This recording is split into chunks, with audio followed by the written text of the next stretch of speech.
30대 양아버지에게 학대당해 의식을 잃은 2살 난 입양아를 진료한 의료진은 A양이 비정상적으로 말랐고 또 오래된 멍도 많았다고 전했습니다.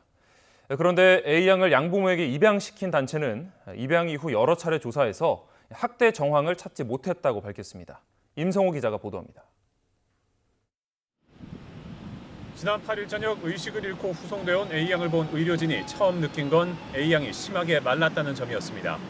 생후 33개월인데도 또래 평균 몸무게보다 3에서 4kg은 적어 보였다는 겁니다. 그러니까 온몸에 살이 없고 이게 손가락도 너무 가늘고 완전 마른 아이 있잖아요. 몸 곳곳은 멍투성이었습니다. 비교적 최근 생겨 붉은색을 띤 멍과 시간이 지나 푸르스름하고 갈변하는 멍으로 뒤덮여 있었습니다. 엉덩이하고 허벅지 쪽. 푸른 부위도 좀 있고 갈색으로 많이 변한 부위도 많고.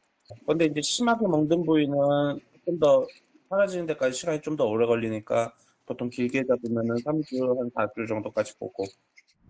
지속해서 학대를 받은 것으로 추정됩니다. 하지만 입양 이후 A양 가정을 살폈던 입양기관 측은 학대 정황이 없었다고 선을 그었습니다. B씨 부부가 A양을 입양한 시점은 지난해 8월. 입양 후 첫 1년은 입양기관이 입양아를 사후 관리해야 한다는 입양특례법에 따라 해당 기관은 지금까지 3차례에 걸쳐 B씨 부부와 아이를 조사해왔습니다. 지난해 10월 첫 조사 때는 직접 방문했지만 올해 1월과 지난달 2차례는 전화로 상담했습니다. 이와 관련해 입양기관 측은 절차에 따른 사후 관리였다고 해명했습니다. 사후 관리는 저희가 2020년 입양 실무 매뉴얼 지침에 따라서 다 진행했습니다. 전문가들은 입양기관 조사가 부실했을 가능성이 있다고 추정했습니다.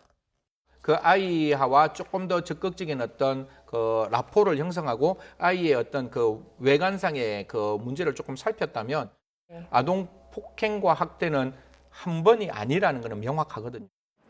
실제로 전화 상담 같은 비대면 조사는 학대 정황을 실제로 파악하는 데 한계가 있는 만큼 해당 단체도 A양 학대를 예방 못했다는 책임에서 자유로울 수 없을 것으로 보입니다. YTN 임성호입니다.